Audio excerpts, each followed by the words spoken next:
In 2003, while serving in the United States Army Special Forces, Staff Sergeant John Tyree was shot in Afghanistan. In a voiceover, he recalls a childhood trip to the U.S. Mint. He compares himself to a coin in the United States military, before stating that the last thing he thought of before he blacked out was, "You."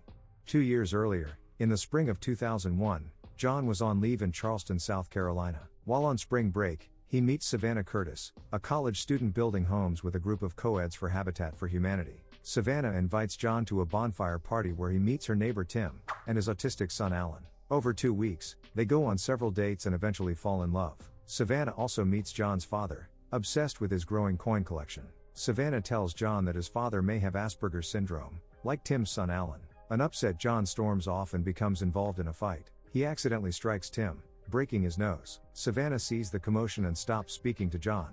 John later apologizes to Tim, who offers to give Savannah a message. Savannah later visits John to spend one last day together. Before John leaves, they promise to continue their relationship via letters and to tell each other everything. John and Savannah make plans to start a life together after John gets discharged from the army. However, when the September 11th attacks occurred, John and his team requested to extend their deployments. As a result, their time apart turns into months and then, ultimately years. Back in Charleston, Savannah begins to spend more time with Tim and decides to work with autistic children. She plans to build a farm and horse stables where they can enjoy the outdoors and animals.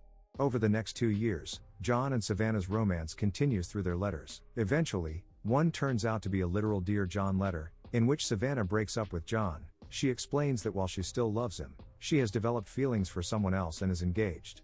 In 2003, after being shot in Afghanistan, John was encouraged to return home, but he re-enlists for a second time. 4 more years pass, and John is informed that his father has had a stroke and is sent home to be with him. In the hospital, John reads a letter to his father that he wrote for him. John's voiceover at the beginning of the film is from this letter, in which he tells his father that the first thing to cross his mind after he is shot is coins. His dad was the last thing to cross his mind before he lost consciousness. Soon afterward, his father dies. After the funeral, John visits Savannah and learns that the man she married was Tim, abandoning her dream of a riding camp for autistic kids because of Tim's fight against lymphoma. Savannah takes John to the hospital to see him. Tim tells John that Savannah still loves John. Back at the house, John and Savannah enjoy a quiet evening together and are tempted to pick up where they left off years earlier but do not go through with their feelings.